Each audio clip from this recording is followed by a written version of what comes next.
My brothers and sisters of Providence and our guests all around the world, God bless you, and welcome to another installment of Ask Pastor Williams Anything. This week's question is a great one. The question is, Pastor Williams, is listening to secular music a sin? That's a great question. So biblically speaking, is there a verse in the Bible that I can point to where God or Jesus says directly and emphatically listening to music that is not gospel music is a sin? That listening to secular music is a sin? The answer is no. There's no scripture that I can point to that says exactly there we can see that listening to secular music is a sin, like we can point to thou shalt not lie and say lying is a sin.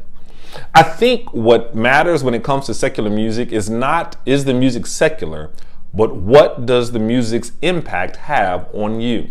So if there is a language in the music that causes you to use sinful language, if there are actions and behaviors in the music that cause you to engage in sinful behaviors or actions, then I think if the music pulls you in to sinful behavior or sinful actions, then I would say that for you, secular music is not something that you should be listening to, or some secular music is not something that you should be listening to.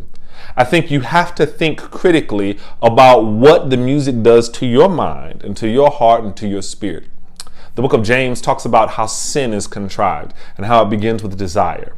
And then desire comes from our thoughts, what we see, what we smell, what we hear, what we taste. And then all of a sudden it grows and becomes full grown into sin.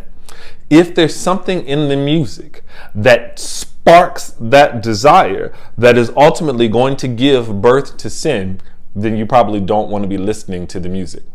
But if the music is Stevie Wonder's version of Happy Birthday, and all it does is conjure up in you images of joy and thinking about your church family on Sunday morning when we would sing happy birthday to each other, there's nothing sinful in that. If the music is Barney's I love you, you love me, we're a happy family, and it makes you think about loving your family and loving your brother or your sister, there's nothing sinful in that. If the music is your ABCs, singing along with your child as they learn their ABCs, and it conjures up memories of back when you first learned your alphabet, there's nothing sinful in that. So there is music that brings up positive imagery, life-giving imagery that makes you think about love, that makes you think about caring about others, that makes you think about growing together as friends and as family.